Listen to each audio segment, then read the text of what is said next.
You really seem to like it when I do videos about conventions and cosplaying and that sort of aspect of my life, so I brought my little camera with me to FanExpo this year, but I didn't get a lot of footage, so I'm going to do like a vlog style video here / haul, and I'm just going to talk to you and then insert whatever footage I do have as it pertains to whatever I'm saying. That's how we're going to do this. So this past weekend, Labor Day weekend, was the big FanExpoCanada convention in Toronto, right in downtown. It's like our big one. One of the big guests this year was Mark Hamill, and everyone was all excited, and it was supposed to be Stan Lee's last Canadian appearance. Like, it was really big, and there was a lot of people there. The reason I don't have a lot of footage is because there's a lot of people, right? So Fan Expo is usually mostly me spent trying not to die, trying not to get squished, and I also don't have any footage from Artist Alley because whereas like at Toronto Comic Con there's not a lot of people, so I can, take pictures of booths and ask the artist for permission and that sort of thing. I don't really have that luxury at a convention Fan Expo sized, and I'm uncomfortable shooting someone's artwork without their permission and without the proper way to credit them, so that's why we're doing this way. So let's start with the first day. I went the Friday and the Saturday. So on the Friday, I went dressed as Poison Ivy, and it was really fun this time because this was the first time I got to dress as her and really have lots of leafage in my chair, so that's really fun. Everybody really seemed to like that. And I went with Katie, and she went as Princess Serenity. So it was weird. I think that was like one of the first times that we were ever, like, one of us was really Sailor Moon and the other one was not Sailor Moon at all. Like, usually we try to coincide it better, but whatever. We ended up getting there significantly later than we meant to, just because of transportation issues, so we didn't have as much time to spend there as we wanted to, but it's still a lot of fun. There's lots of stuff to look at and lots of stuff to buy. Scariest looking link I've ever seen. It's a pretty scary looking link. Buffy!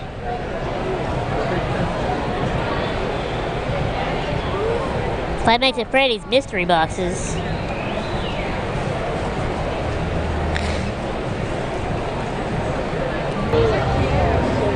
I was just looking at the Batgirl.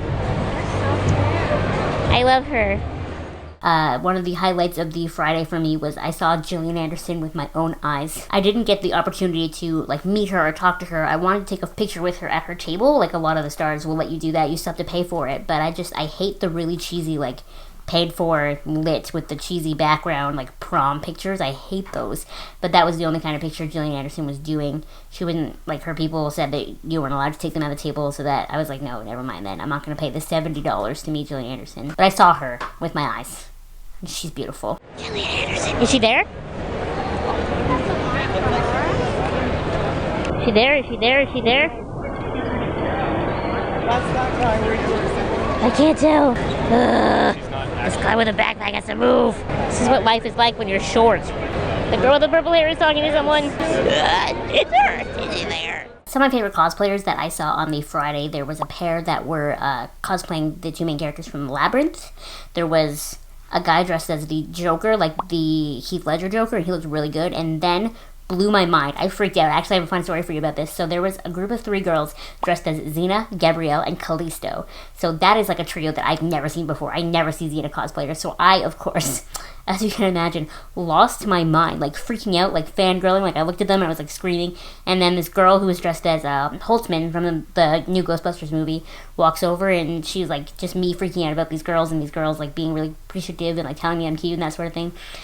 She walked over and she was everything that's over here, I love it. And so we all took a big group girl picture together, and it was very, very cute. But even that situation has to come second to the highlight of my weekend, and that is Matt Fraser. Fraser? I don't even know if I'm saying his last name right. I've never heard it out loud, but I love him. I have had the biggest cheesiest crush on him for ever. I think I was 15 or something, and I saw a documentary on TLC about disabled actors or disabled people in media, and I remember I saw him and I was first of all, he cute AF, right? He's got the best face and he's so cute, and I was wow. And then he had just the best attitude. He's able to poke fun at himself, but he's also really confident in who he is and how he looks, and he has no qualms with his disability at all. And I just remember really, really admiring that and really looking up to him. And then when American Horror Story Freak Show happened and he was cast in Freak Show, I was so excited to see it. And so Fan Expo this year brought a whole bunch of the Freak Show cast there. The girl who played Amazon Eve was there, Naomi Grossman was there, and Matt Fraser was there. Dennis O'Hare was there too, but he was farther away, so that didn't even happen. So I was like in line to meet Matt Fraser, and Naomi Grossman called me cute. Like, let's just talk about that for a second. She told me I was cute. She thought my Poison Ivy costume was cute. And in that moment, I felt like that scene in Rudolph where it's like, I'm cute! She said I'm cute! But anyway, so I got in line to meet Matt Fraser, and Katie asked me if I was going to tell him that I have a crush on him. And I was like, yeah, of course I am. Why wouldn't I? And she was like, because sometimes you chicken out of these things. Do I? Is that a thing that I do? I'm embarrassed that I chicken out of those things. So then I was like, no, now I gotta tell him. Now we gotta tell him. So that was like what I opened with. And then I told him the story about watching that documentary when I was younger and having a giant crush on him ever since then. And he was like so sweet, and we took this like really cute picture together. I will hold that picture dear to my heart for the rest of my life because it's just so cute. Saturday, I went to Fan Expo with my eldest sister Emily, who is Wench Fairy here on YouTube, and we were there for a long time. We got there nice and early, and we had a whole sort of day. We didn't have like a plan, but we had things we wanted to do. So Emily's really big into the corporate booths, if you will, like over where like PlayStation has a booth and Ubisoft has a booth and that sort of thing. So there was lots of really fun stuff to do over there. For some reason, Katie and I never really make it over there, but Emily and I always make a point to go over there. So there was like a really cool Fear the Walking Dead booth where you could take a picture like inside the plane from that, you know, scene with the plane crash. I didn't really keep up with Fear the Walking Dead that much, so I'm not really super familiar with that, but that was there. PlayStation was there, and they were doing like a special for the new Batman VR game, and I really wanted to try it. But when we got there, which was nice and early on the Saturday, they had a sign up saying that they were already booked for the whole weekend. I didn't know that they were taking bookings. I would have looked into this way sooner, and I would have done it. But I had no idea, and I was keeping tabs on their Twitter and all of that. And I had no idea, so I didn't get to do that, but that's fine. There was like a Cartoon Network Powerpuff Girls booth, and there you could like make your own Powerpuff version of you, and they would silk screen it onto like a tote bag.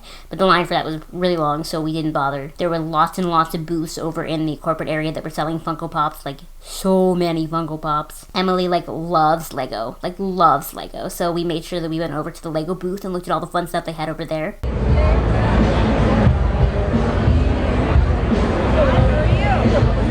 well, thank you. Hi. Oh, I love it. Love your costume. That's amazing. Thank you. You're welcome. Hi, how are you? The floor is very comfortable. It's padded under this, like if this is foam.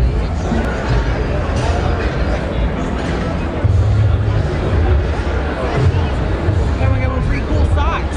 Look at the Slytherin ones. Top from 9 3/4 as well. Just for how.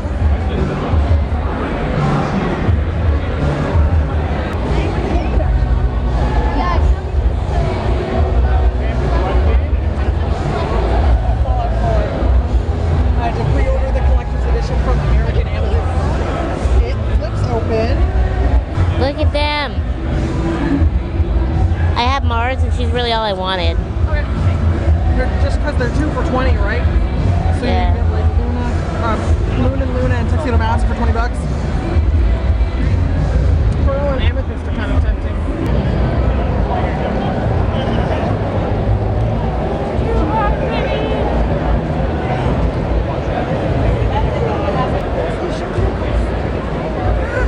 What? It's Michelle Nichols. Where? And this book, she has white hair, red bow. I want to see you. I'm gonna go backwards around here. Okay.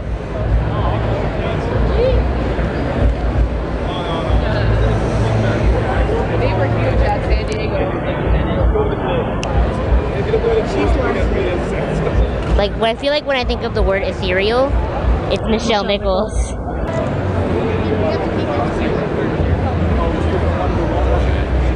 Yeah, the line for the house store is quite small. Let's see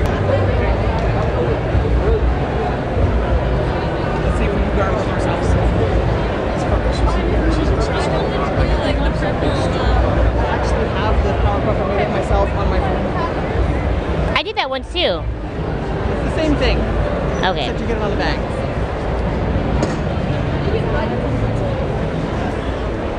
This looks like some Fiji pie.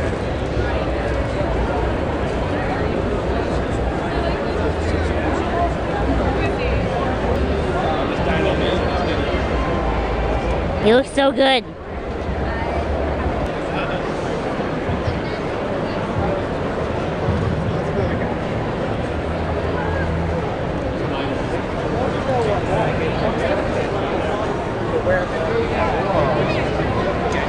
Oh, oh, oh.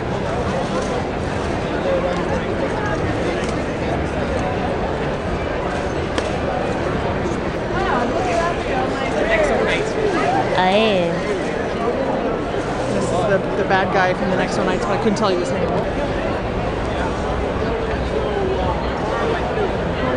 That giant. Oh. 3 times the size of this one. It'll be 10 feet tall. Whoa! This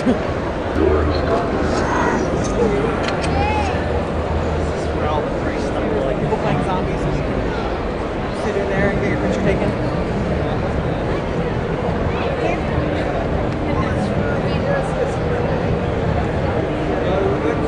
That looks like so much fun. And then, of course, we ventured back to the horror section on the sort of guest area so that I could, go back and say hi to my new American Horror Story friends. The horror section of any kind of convention is usually, like, my favorite because, A, I love horror stuff. You know me, like, I'm here for that. And B, it's usually not as heavily crowded as some of the other vendor areas. So, it's a little freer. The people there are so nice. Like, I just love the horror area. And this time, that's where my American Horror Story friends were. So I went to say hi to Matt again, because of course I did. And I just have to tell you this small little fangirl story of meeting Matt again, because I was dressed as the Joker on this Saturday.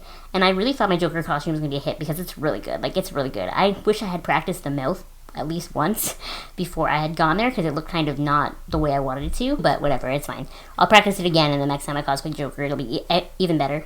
But I was thinking that my Joker costume was going to be a really big hit, but I only had my picture taken, like, 2 or 3 times that day. Not that that's why I cosplay. Don't worry, like, I do my costumes for me. They're for me. Like, I'm not going to stop cosplaying Joker just because it wasn't a big hit. But Poison Ivy, like, I get stopped a lot.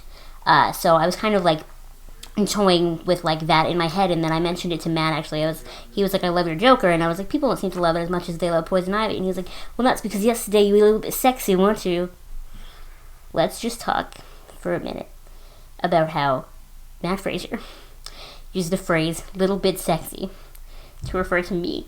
That is a phrase that, like, nobody has ever even moderately used about me before in my life. Like, that word doesn't ever get correlated with me. And then it finally did, and it was Matt, like, my TV crush of my whole life. That was the moment. That was it. Like, I kept my cool. I didn't make a big deal out of that moment. No one around me would have known that in that moment I died. I ascended. Goodbye. Yeah, but then after we, met Matt again, it was kind of late in the day, and that's when we went home. So I did buy a couple of things at FanExpo. I didn't buy a whole lot. Mainly I just bought prints to add to my wall back here, and I purchased a button. So I'm going to tell you about each of the 4 prints that I bought, and as I talk about it, I'm going to make sure that I put the little frame on the screen with all the artist information for you. So the first one that I bought actually was an aerial print. It's over here. The camera angle isn't quite right, so it's this one right here actually now. And I really liked it because it's really unique. Like, the fact that, it's Ariel saving Eric, which I like. It's not really your typical Disney style, which I like as well. And Ariel's, like, she's a different kind of mermaid. She got, like, gills for ears.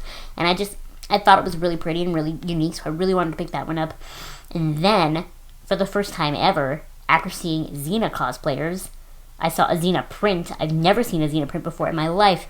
And this one is just so gorgeous, so well done. Like, I knew who it was right away before I even saw the chalk room. Like, before I even saw that, I knew it was Xena. So I had to pick that one up. And then one of my favorite artists that I see at every convention, and I'm surprised that I haven't bought a lot of her art before because I love all of it, Little Paper Forest. I bought 2 prints from her. First of all, I follow her on Instagram, so I saw that she had done a Dita Von Teese print because she had gone to the same event back in February that I went to. So I saw the Dita Von Teese print, and I had to buy it. So stunning. And it's actually right here, behind me, right here. So this little thing sticking up from the back of my head, whoop. Dita. And then I saw that she also had a Poison Ivy print, and her Poison Ivy print is just breathtaking, so I had to pick that one up. That one's not even up anywhere yet, but I love it so much. And then I know I mentioned Rancid Yogurt once or twice on my channel here, but I just love her booth. Like, we are friends now because I love her art. Every time I go to a convention and I see her, I freak out over something. Like, just the fact that her fandoms are so specific, and I'm, like, a fan of all of them. She has a print, and it is Pearl from Steven Universe dressed as Uchina. Like, talk about the perfect person for me, right? So I always love to visit her booth, and there always ends up being something that I genuinely want, so I buy it. And this time it was just a little pin of Queen Beryl, but that was enough for me. So cute. And yeah, that was everything that I got at FanExpo, and that was kind of a general view of my weekend at Fan Expo. I really, really love it there. It's so much fun. If you have never been to a convention before, I definitely suggest that you go. It's a lot of fun, but maybe start with one that's like a little bit smaller than Fan Expo, because Fan Expo is like big and I could see it easily being overwhelming. Thank you so much for watching this video. I hope that you liked it. If you did, make sure to give it a thumbs up and subscribe to my channel if you have not already. I'll see you next time. Bye!